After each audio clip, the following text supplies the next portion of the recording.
Love. So while the wig was on my head, I went ahead and parted it into 3 sections. I'm going to take my Quick Blue bleach and my 50 volume developer, and I'm going to make a mixture that is perfect for bleaching. Now if you're bleaching your knots, you want the consistency to be super thick. If you are bleaching hair or dyeing hair, you kind of want it to be a little bit more runny. Now the consistency, there is no exact measurement in my opinion. I'm not a colorist. I did not go to school for this. I've just, practiced trial and error, and I'm still learning. But for me, I really wanted it to be runny, so I should have used 2 bowls to make it a little bit more loose. Now the reason I want it runny is because I want to be able to get to all of the hair as fast as possible. When the mixture is super thick, it's kind of hard because you have to paint it. When it's a little bit more runny, you're able to move the product a little bit more, so that when the back is processing and you still have to work your way throughout the rest of the hair, it just goes a little bit faster in my opinion. So we're going to start on this back section here. Don't know why, but I like to start from the bottom up. Sometimes I'll do from the up, top to bottom.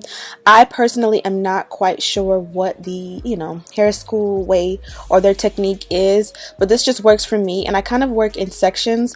I like to go, do a section and go across, do a section and go across. This is just my OCD of in my mind. I want it to process evenly going across. I don't want the center to be more processed than the outsides. I don't know. It's just my kind of rhyme or reason of how I do things, and I just work my way all the way up.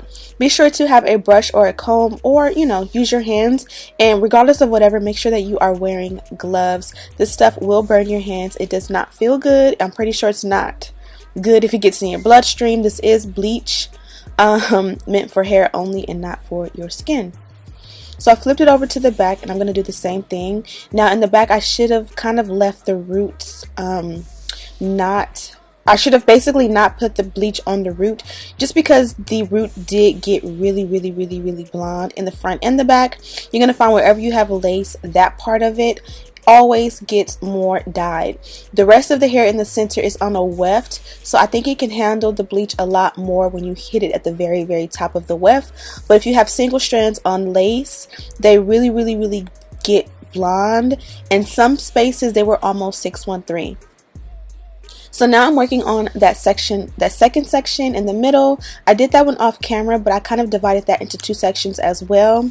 Now that we are at the top, I'm going to divide this one into 2 sections as well. So basically in total, I separated it into 3 sections, but I did 5 sections, and then I did the back, if that makes any sense.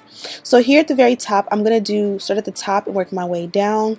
This is opposite of what I did everywhere else. It is just because sometimes I get a little bit happy and I go crazy, and I wanted to start at the top and mark off the root because I really wanted to make sure that I did not bleach or process the root into the very end, but I wanted to make sure the rest of the hair was super duper bleached and processed, and I kind of did want the top to be a little bit more processed than the bottom. So maybe I should have done this all the way around. Again, this is all about preference. For me, this is just what works for me, and you're going to see that the wig comes out amazing.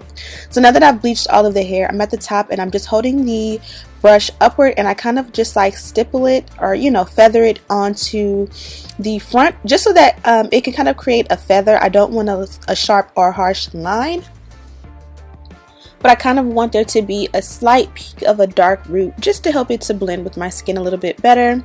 I also went in and I bleached the knots. At that point when I bleached the knots, there was only maybe about 10 to 15 minutes left for processing. So I was able to bleach the knots, and because I've already put the dye on the root on the other side, I didn't mind it going through on the opposite side, if that makes any sense. So you kind of see here when the roots where the lace is, it kind of hit almost a 613, and that's because it's not on a weft. When it's on a weft, the hair is in a thicker bunch or bulk, and it takes a little bit longer to process. But when you have single strands on the lace, it just processes extremely fast. So this is what we got. You kind of got an ombre. It's very bright at the top. You have your nice brown in the middle, and then you have a little bit darker at the very bottom. because I'm trying to finish all of the processing tonight, I went ahead and used my blow dryer to hurry up the process and dry the hair. Now, I'm not sure if you can do watercolor on damp or wet hair, so I kind of wanted it to be at least 90% dry so that we can go ahead and watercolor and make sure that the color actually takes. You kind of see we have a ombre going here. It is super gorgeous, but you still have that semi-dark root in the front. It's definitely brown and it's not blonde, but it's also not that natural brown that it came in. So I took and I just went ahead and lightly boiled some hot water or some tap water. I added a scoop or a pot full of sink warm water as well, so it's not boiling hot.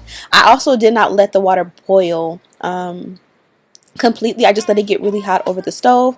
I find that when you're adding the dye to the water, it mixes so much better when the water is super hot. Sometimes when you do sink hot water, it takes a little bit more to mix that color into the water. So I used a whole bottle of this color, and then I used maybe about a quarter to half of the second bottle. I just wanted it to be rich in color. And then you just take a paper towel, in this case I have a piece of tissue, and kind of do a color test and see if you like the color. I think that the color was very true to what I got. Now, because the top of my wig was much lighter, I dipped that part first. When doing watercolor, whichever section of hair that you want to get the color the strongest or to, you know, take the most, you dip that part first, because wherever you dip it first, I find that area, like I said before, takes the color a lot more vibrant and the rest of the hair will take it a little bit less. If you want the hair to process evenly, I would suggest like you dip the top in and then you take it out and then you add more dye so that the dye is rich in every section.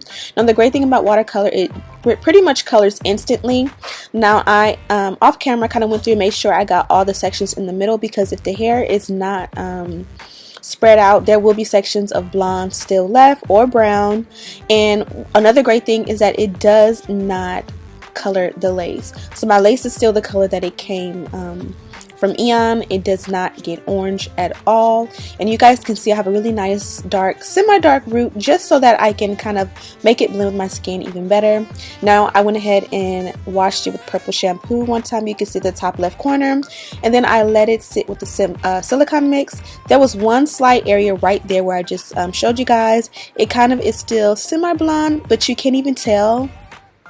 Other than that, the hair is amazing. It's still in a healthy state. No clumps or chunks of hair was coming out. The first time when I washed out the bleach, I went in with the purple shampoo one time and I did not condition before I blow dried, and then I went in the purple shampoo after I rinsed out the watercolor. Hopefully that makes sense.